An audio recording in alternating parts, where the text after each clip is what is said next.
I was talking to God. I was asking God how I could change my life. He said, you need to be creating content, do your interviews, do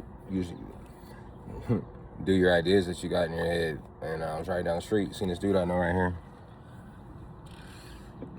Where is he? Right there. Claud, you want to do an interview? I'll give you some money. Wait for me over there. Give him a little bread, get an interview out of him. See, talk to him about how he got here, why he's where he's at. Tap back in. Deuces. No, I don't got a vape.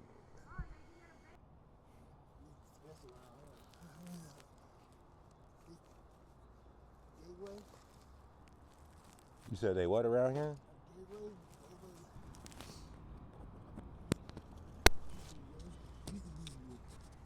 Here, hold this. It's a mic.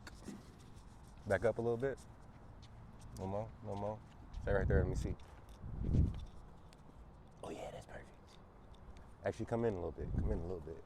A little more, a little more. Two steps. Bam, right there. Yes. Yes, Claude. Now I want you to go on my YouTube channel and watch this interview.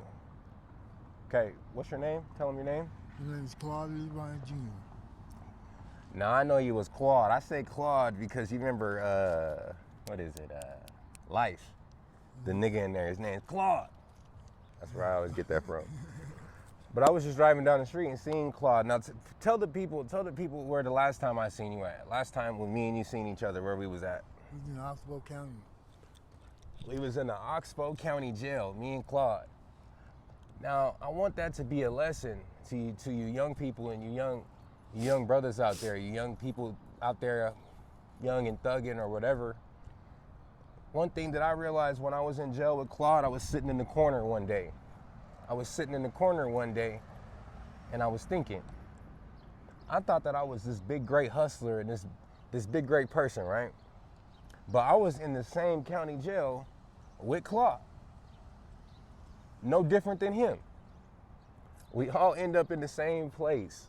I was in the county jail with Claude at the same level as him, even though I thought that I was so smart and so much better.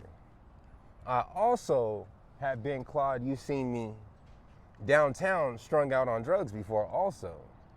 So I'm saying that and telling you guys to think about your actions and don't ever think that you're above something because anything can happen to any one of us at any time. Amen. Right, Claude? Amen. Okay, now I got a few questions. I saved them in my phone. I should have them memorized soon. But I just want to ask you a few questions. I want to start interviewing people out here. Let me make sure we're still in focus. You motherfucking right. Back up a step. Scoot over to the left one step.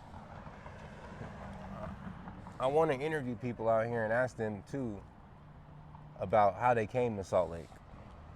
So what year did you end up coming to Salt Lake? Well, I was born in Utah. Oh, you were? Yes. What year? 71. 71, so you're what, 56? 4. You're 54? I'll be 55 in August.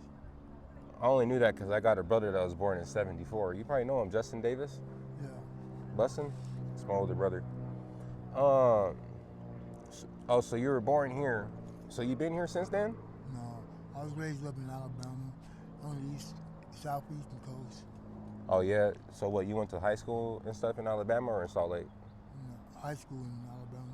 Oh, okay. And when did you come back to Salt Lake? 92. Well, came back in 80, 81 in elementary. Then I left, and then I came back in 92. Well, something happened in Alabama.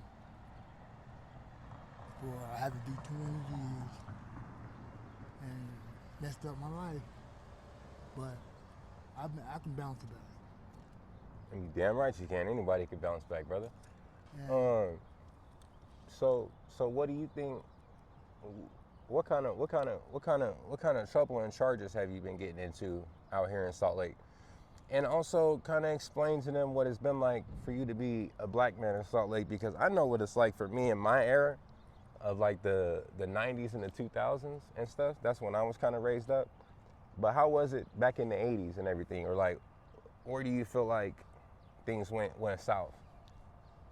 Well, it's like people, because when in the 80s, they look at the color, you know what I mean? Because I was in Alabama then, and it was kind of racist back then. It's a lot more segregated in Alabama, right? Yeah. More than here. And then, you know, that's one reason why I had to come here, because I had charges in Alabama.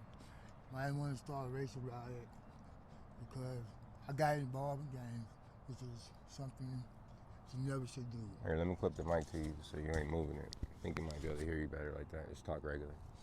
And I never do. And like, that messed up the whole life right there. You know, drugs and everything in life, because drugs ain't important, because that makes it even worse. So how long have you been coming downtown and being like homeless and being downtown and being on the block and things like that?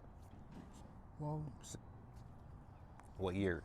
Well, ever since it got worse in 1990, after this time until 2015, it got worse. 2015? Yeah. When you talking about when the old block right down there was open or running in Yeah. the spot? The rocks and all that? Yeah. Yeah. Or Pioneer Park? Yeah. Yeah. That's when I started selling drugs. Got, you know what I mean, got myself in a little bit more trouble than I should know. And it's not the way of life. You know, it's something that you should not do. But I'm a hard head, you know. But I learned. Now I know what my mom always say. You know what I mean? Because, you know what I mean, I got a girlfriend, I got kids now. I gotta look for my kids. How many kids you got? I got one right now. You got one kid? Yeah, two of them died. Huh? Two of my daughters died. Oh, okay. Two of them died. I'm sorry to hear that, brother. How old's your kid? My kids are about 2 months? 2 months? Yeah, I'm old, man. So, Now you got a 2-month-old and you, what do you say, 50 something? Yeah. Oh, that's crazy. I thought you had grown kids. Not yet. I mean, they would've been gone. Yeah. You know what I'm saying? But You see my other question I was going to ask you.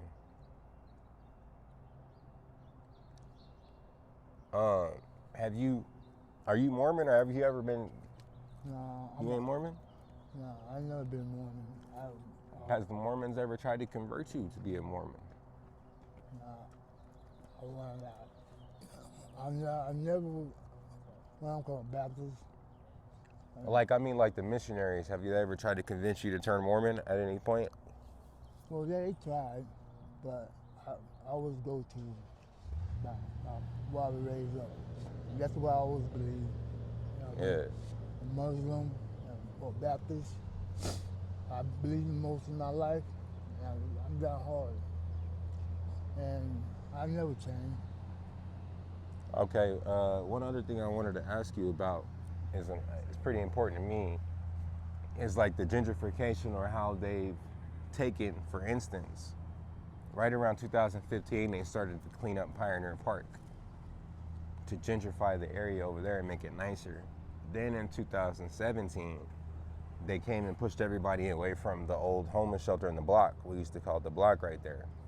Yeah. And now there's new apartments right there. Right. Have you noticed, and then they did the same thing on North Temple. Have you noticed the way that the police shift people around, and then about a year or two later, there's new buildings where they used to let people hang out and get high? Yeah, now they tell us to go somewhere else. Now we go to a park where we're supposed to run, they close the park at a certain time and tell us we can't go to the park. Just, you know what I mean? What park? The park over there on 10th West? Yeah, one on 10th West. See, because that whole block of 10th West right now, remember there was people, we used to hang out there, there was people hanging out over there 2 years ago. Now it's all tore down. It is? Yeah, on the other side of the street from that park, it's all tore down. They're building all buildings right there, new apartments. Oh, I didn't know that. That's what they do. See, they let the homeless stay in one area, and then it drives the value down, and then they tell them, no, you can't stand here and you can't be here no more. Then they come in and clean it up. They sell it, and they build buildings on it. They're using people like me and you. I was gonna say using people like you, but it's me and you. Right. To drive the value down in certain areas. Because I caught charges standing out there and doing certain things. Now I'm on probation, I'm paying fines, I'm on probation, I'm in the system. I'm funding society. I know me by myself ain't funding society, but it's a whole system. And we're a part of it. And we're on the bad side of it. Claude, we need to get on the good side of it. You know what I'm saying? Yeah, that's why we gotta leave drugs. You know? The main thing you gotta do, man, is listen to your inner voice, brother, and trust it, dog. Your inner voice is telling you that you could go do certain things to not be out here.